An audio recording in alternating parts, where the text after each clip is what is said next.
Welcome friend, आपका स्वागत है काव्या क्लासेस के इस डिजिटल प्लेटफॉर्म पर। तो देखिए, आज हम बात करने जा रहे हैं टाइपिंग की। और वो भी कौन सी टाइपिंग? डी के अंदर कृतिदेव 010 जो फॉन्ट होता है कंपटीशन एग्जाम में सबसे ज़्यादा यूज होने वाला कृतिदेव 010 फॉन्ट।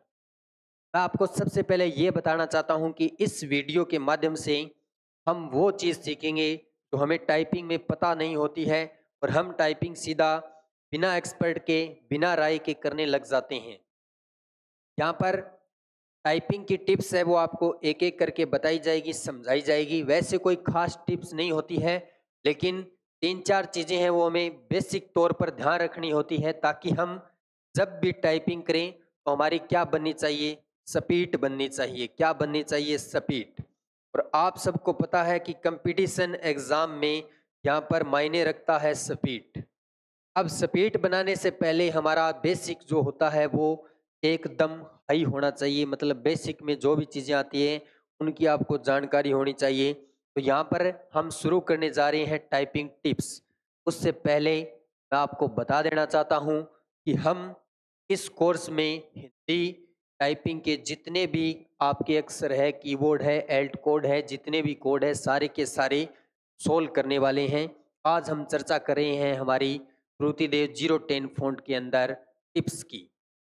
तो टिप्स में देखिए, सबसे पहले मैंने इंग्लिश का कीबोर्ड लगाया है। आपने सोचा होगा हिंदी की बात कर रहे हैं, कीबोर्ड इंग्लिश का लगा रहे हैं, ऐसा क्या? मैं ये बताना चाहता हूँ कि यहाँ पर जो कीबोर्ड है इंग्लिश में आपको दिखाई दे रहा है, तो एग्ज़ाम में भी इंग्लिश में ही दिखाई देगा। आपको यहाँ पर हिंदी नहीं लिखी होगी। हम वो हिंदी वाला यूज़ करते हैं, वो अलग बात है, लेकिन एग्ज़ाम में क्या होती है? इंग्लिश होती है। और हम देखते हैं कि हमारे पड़ोस में जो भी बंदा बैठा है वो बहुत स्पीड से टाइपिंग कर रहा है हिंदी में, और उसको पता भी नहीं कि कहाँ पर कौन-सा अक्षर है, कौन-सा वर्ण है। फिर भी वो क्या करता है? फुल स्पीड से टाइपिंग कर देता है, और हमें लगता है काश मेरे को भी इतनी स्पीड से टाइपिंग आती। आप भी उसी की तरीके से क्या कर सकते हो? टाइपिंग सीख सकते हो। उसके लिए आपको करना क्या है? हमारी टिप्स है उसको फॉलो कीजिए। सबसे पहले मैं आपको इस कीबोर्ड में बता देता हूँ। ये जो हमारा कीबोर्ड है, इस कीबोर्ड में आप जो देख रहे हो, हमारे यहाँ पर जो की है वो, उस की के अंदर मैं आपको बता देना चाहता हूँ कि ये सारी की सारी की आपको इंग्लिश में पहले ही याद हो जाती है कि कहाँ पर कौन-सा बटन है। अब हम बात करेंगे हिंदी की। लेकिन टाइपिंग हिंदी हो चाहे इंग्लिश हो, ये टिप्स दोनों में ही आप यूज़ ले सकते हो। सबसे पहले हमारी जो टिप्स है वो देखते हैं क्या है। सबसे पहले आपको ध्यान क्या रखना है? आपको ध्यान ये रखना है कि आपके पास जो कीबोर्ड है, क्या चीज़ है? कीबोर्ड। उस कीबोर्ड में जो बटन है, उनके पीछे हिंदी में कौन-सा अक्षर आता है? मोस्ट इम्पोर्टेंट बात है, कौन-सा अक्षर आता है? उसके लिए आप कहोगे सर क्या करना होगा? तो उसके लिए आपको क्या करना है? कीबोर्ड को याद करना है, और याद ऐसे नहीं करना, याद करना है माइंड में। माइंड का मतलब, जब भी आपको कोई ये बोले कि आपको कौन-सा बटन प्रेस करना है, मान लीजिए आपको बोले कि ख प्रेस करना है, तो आपका माइंड सीधा का सीधा यहाँ पर जाना चाहिए, ना कि कहीं और।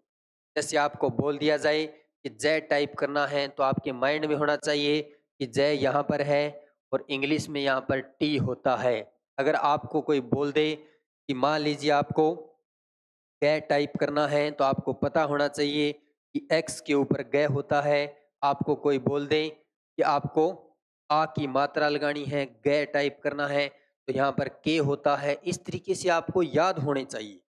अब आप याद ऐसे करने बैठ गए कि मान लीजिए ए के ऊपर क्या है, एस पे क्या है, डी पे क्या है, एफ पे क्या है, तो याद नहीं होंगे। आपको क्या करना है? प्रैक्टिस करनी है। प्रैक्टिस करोगे उस टाइम आपके साथ-साथ याद हो जाएँगे। प्रैक्टिस हम अलग-अलग रो की अलग-अलग तरीके से करेंगे। यहाँ पर जो हमारी मिडल रो है, इसकी अलग से करेंगे, बॉटम रो है इसकी अलग से करेंगे, टॉप की अलग से करेंगे। मिडल जो रो है उसको होम रो भी बोला जाता है।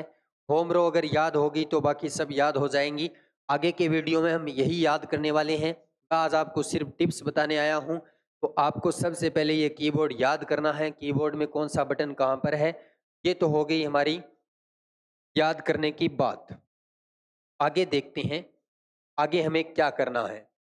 आगे हमें पोजीशन ध्यान रखनी बहुत ज़रूरी है। क्या ध्यान रखना ज़रूरी है? पोजीशन। अब आप कहोगे कि पोजीशन का मतलब क्या है यहाँ पर? तो देखिए पोजीशन का मतलब ये होता है, आपने कीबोर्ड पे आपकी हैंड पोजीशन है वो एकदम सही बनाई है या नहीं बनाई है। ये बहुत मोस्ट इम्पोर्टेंट बात है। क्या बनाई है आपने? पोजीशन। अब जो आपकी पोजीशन है हैंड वाली, आप यहाँ पर देख रहे हो कि इस बंदे ने हैंड ऐसे रखी है, ये बिल्कुल गलत होता है, ये भी गलत है, ये भी गलत है, ये भी गलत है। तो सही क्या है? ये देखिए, यहाँ पर जो मेन चीज़ है मैं आपको दिखाना चाहता हूँ वो ये दिखाना चाहता हूँ कि यहाँ पर स्पेस क्या बन रहा है। देखिए ध्यान से देखिए, यहाँ पर थंब का जो स्पेस है वो क्या बन रहा है। ये थंब एक दूसरे के क्लोज नहीं है, यहाँ पर जो स्पेस है वो मोस्ट इम्पोर्टेंट है। उसके बाद में आप ध्यान से देखिए, जो हमारी सबसे छोटी फिंगर है वो कहाँ पर है। यहाँ पर भी ध्यान से देखिए, छोटी फिंगर है वो कहाँ पर है। अब आपके माइंड में एक बात जरूर आई होगी कि हमने तो इतने दिन इन दोनों हैंड को क्लोज में रखा था। क्लोज में नहीं रखना है भैया, इनको दूर कर दीजिए। जितना दूर करोगे उतना ज़्यादा कीबोर्ड को आप क्या कर सकते हो, कवर कर सकते हो। उसके बाद में आगे देखिए, इस बंदे ने यहाँ पर कितना स्पेस बनाया हुआ है। अब आप बोलोगे सर ऐसे हवा में हैंड थोड़ी रहेंगे, हवा में हैंड रहेंगे तभी आप हवा में उड़ सकते हो। और आपको पता होना चाहिए कि यहाँ पर जो मैंने अभी मार्क किया है, यहाँ पर ध्यान रखिए, इस सतह को अगर आप टच करवा रहे हो कीबोर्ड के साथ या टेबल के साथ तो आप अपनी जगह गलत हो। क्या हो? गलत। कैसे? देखिए अगर आपने मान लीजिए यहाँ पर टच करवा दिया, मान लेते हैं कि आप यहाँ पर टच करवा रहे हो, जैसे यहाँ पर ये टच करवा रहा है भैया, ध्यान से देखो। अगर आप ऐसे टच करवा रहे हो तो इसका मतलब आप अपने हाथ को क्या दे रहे हो? अपने हाथ को आप दे रहे हो रेस्ट। कंपटीशन एग्जाम में आपने सुना होगा रेस्ट करना कितना हानिकारक है। हमें रेस्ट नहीं करना, हमें यहाँ पर मेहनत करनी है और वो भी स्मार्ट तरीके से। उसके बाद में देखिए आगे की टिप्स में क्या ध्यान रखना है। ये जो यूज़र है उसकी स्क्रीन को ध्यान से देखिए, इसकी नज़र कहाँ पर है? कहाँ पर है इसकी नज़र? ऑन स्क्रीन नज़र है, ना कि कीबोर्ड की तरफ है नज़र। ध्यान कर लेना कहाँ पर है? ऑन स्क्रीन नज़र है। तो आपको भी नज़र कहाँ रखनी है? ऑन स्क्रीन रखनी है। उसके बाद में मोस्ट इम्पोर्टेंट बात आती है, ये जो भैया जी टाइपिंग कर रहे हैं, इनकी जो पोजीशन है वो 90 डिग्री कोण बना रही है या नहीं बना रही। ये जो टिप्स मैंने हैंड वाली आपको बताई है, आप एक दिन खुद के साथ शर्त लगाइए कि मेरे को तो टाइपिंग करनी है जैसे मैंने बताया है उस ट्रिक से। तो आप देखेंगे कि आपको बहुत अच्छे से टाइपिंग आने लग जाएगी, कीबोर्ड भी याद होने लग जाएगा, साथ में आपके हैंड को भी पता नहीं चलेगा कि टाइपिंग हो रही है या नहीं हो रही है। कुछ स्टूडेंट बोलते हैं कि सर हमारी पोजीशन क्या रहनी चाहिए? तो देखिए अगले टिप्स में चलते हैं, क्या पोजीशन रहेगी हमारी। ये देखिए चित्र ध्यान से, हाउ टू टाइपिंग फास्टर। आप टाइपिंग फास्ट कैसे कर सकते हो? तो टाइपिंग फास्ट करने से पहले मैंने जो रूल बताए हैं सबसे पहले तो वो याद कीजिए। मैंने रूल नंबर 1 आपको क्या बताया था? मैंने रूल नंबर 1 आपको ये बताया था कि आपको कीबोर्ड याद होना चाहिए। क्या याद होना चाहिए? कीबोर्ड याद होना चाहिए। अब इंग्लिश में करो चाहे हिंदी में, आपको कीबोर्ड तो याद करना पड़ेगा।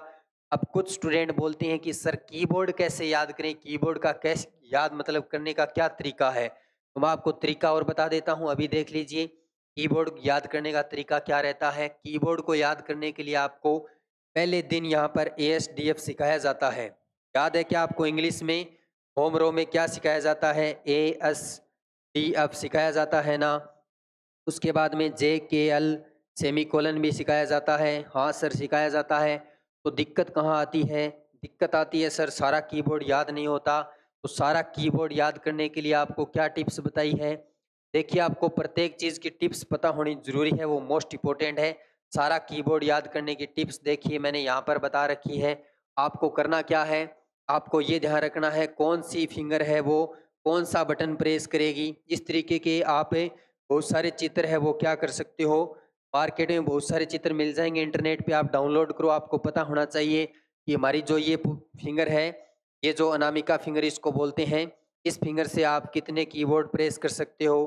2 नंबर पे जो फिंगर है उससे कितने कर सकते हो, 3 से कितने कर सकते हो, सबसे छोटी फिंगर है उससे कितने आप टाइपिंग कर सकते हो। इससे आप समझ जाओगे कीबोर्ड को 2 भागों में विभाजित करना है, प्रत्येक फिंगर को इस तरीके से क्या है एक बटन मिल रहा है। तो ये चीज़ तो आपको पहले भी पता थी, मैंने एक बार फिर आपको बता दी।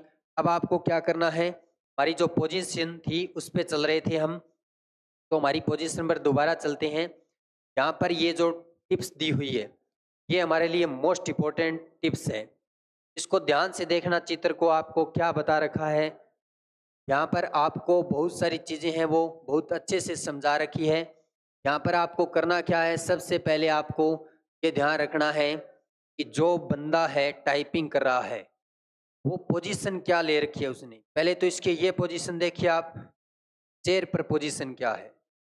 मोस्ट इम्पोर्टेंट टाइपिंग का ये मान लीजिए कि अहम हिस्सा ही यही होता है। और हमारी पोजीशन क्या बन जाती है आप सबको पता है। यहाँ से हम पोजीशन ये बना लेते हैं, ये पोजीशन बिल्कुल गलत है। तो सर कौन सी पोजीशन रखनी है, पोजीशन ये रखनी है 90 डिग्री कोण बनना चाहिए। कौन सा कोण बनना चाहिए, 90 डिग्री कोण। इसका मतलब आप समझ गए, कमर को सीधा करके एकदम बैठिए, 90 डिग्री कोण बनेगा। उसके बाद में यहाँ पर देखिए, ये जो आपकी एलसीडी है, ये आपकी नज़र है जहाँ से आप टाइपिंग करिए। यहाँ पर 15 डिग्री का कोण बता रखा है। 15 नहीं, थोड़ा बहुत कम ज़्यादा रखिए, लेकिन आपकी गर्दन सीधी होनी चाहिए। टाइपिंग करते समय आपको स्क्रीन पे देखना है, ना कि और कहीं पे, ठीक है। उसके बाद में ये जो बीच का आपका दूरी है 45 से 70 सेंटीमीटर लिख रखा है। यहाँ पर कितना है, 45 से 70 सेंटीमीटर, ये भी आप विशेष कर ध्यान रखिए। उसके बाद में देखिए, यहाँ पर चेस्ट की बात हो रही है, तो ये भी एलसीडी देखिए यहाँ तक, ये भी आपको अच्छे से ध्यान रखना है। जो मैंने आपको अभी बताया है, यहाँ पर क्या करना है, इस एलसीडी का जो विकिरण बन रहा है वो भी आपको ध्यान रखना है। और टाइपिंग जो भैया जी कर रहे हैं वो तो बहुत खतरनाक तरीके से कर रहे हैं। आप बोल रहे थे कि इस तरीके से टाइपिंग कैसी होगी। यहाँ पर देखिए, मैं क्या चीज़ बताना चाह रहा था, मैंने आपको पहले बताया था कि यहाँ पर हैंड की जो पोजीशन है और कीबोर्ड की है वो ध्यान से देख लेना। अभी ये होती है टिप्स, यहाँ पर आप पढ़ सकते हो। आपको अटेंडेंस, ये अटेंशन टू द सोर्स, यानी जो आपका सोर्स है उस पे आपको नज़र गड़ाए रखनी है, उस पे ही आपको ध्यान रखना है। उसके बाद में don't look at the keys, यानी कीबोर्ड की जो की है उनके तरफ तो बिल्कुल नहीं देखना। Take a break when you typing for a long time, अगर आपने लगातार टाइपिंग कर रहे हो आप कुछ देर से, तो आपको बीच में ब्रेक लेना चाहिए, ये भी मोस्ट इम्पोर्टेंट है। उसके बाद में टिप्स में अगर बात करें, तो यहाँ पर लिखा है put your finger on the S D F and J K L semicolon, ये मैंने आपको अभी बताया था। Follow keyboard scheme, keyboard scheme मैंने अभी आपको बताया है। और सबसे मोस्ट इम्पोर्टेंट बात कि आपको डू नॉट रश, क्या नहीं करना, गुस्सा तो बिल्कुल नहीं करना। ये भी नहीं सोचना कि मेरे को नहीं हो सकता है, मैं नहीं कर सकता, ये हार्ड है, क्या पता नहीं होगा या नहीं होगा। नेगेटिव पॉइंट जितने भी है सारे निकाल दीजिए माइंड से। आप वो दिन याद करो जब आपको कंप्यूटर नहीं चलाना आता था और आप कंप्यूटर धीरे धीरे सीख गए। वो दिन याद करो जब आप इंग्लिश की टाइपिंग नहीं करना जानते थे, अब आपको इंग्लिश कीवर्ड याद हो चुके हैं। तो सारी की सारी चीज़ें उसमें आपको याद रखनी है कि हमने जीरो लेवल से सीखा था, तो अभी जो हमारा लेवल चल रहा है उस लेवल के अकॉर्डिंग हम हिंदी भी जीरो लेवल से सीख रहे हैं, तो आपको ये ध्यान रखना है विशेषकर। तो यहाँ पर मैं आपको टिप्स जो बता रहा हूँ वो आपको फॉलो करते चलना है, और उसके बाद में ही आपको क्या है टाइपिंग स्टार्ट करनी है। आप 1-2 दिन टाइपिंग करोगे तो आपकी दिक्कत आ सकती है, आप सोचोगे कि मेरे से तो ये नहीं हुआ, वो नहीं हुआ। मैं उसके लिए आपको मोस्ट इम्पोर्टेंट चीज़ें बता देता हूँ। सबसे पहले आप टाइपिंग करते समय साथ-साथ में सॉन्ग सुनिए। दूसरा, टाइपिंग करते समय आप एक पर्पज़ बनाइए खुद का कि आपका क्या पर्पज़ है, आपको जॉब लगना है या नहीं लगना है।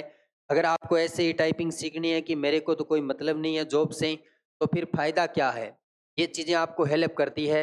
उसके अलावा मैं खुद राय देता हूँ कि आप अपने माता-पिता के बारे में सोचिए। आप जब टाइपिंग स्टार्ट करते हो उस टाइम कि आपके माता-पिता ने कितनी की कठिनाइयाँ झेली है, उसके बाद में आपको आज इतना पढ़ा रहे हैं, आपको नौकरी के लिए मतलब पैसे लगा रहे हैं। ये चीज़ें आप साथ-साथ में सोचते रहिए, तो आपको क्या है टाइपिंग करने में मज़ा आने लग जाएगा। और मैं बहुत सारे स्टूडेंट को ये भी राय देता हूँ, स्टूडेंट पूछते हैं कि सर ऐसे तो नहीं होता है, बहुत बार ट्राई किया है, लेकिन इसमें मेरा रिजल्ट हमेशा पॉजिटिव रहा है।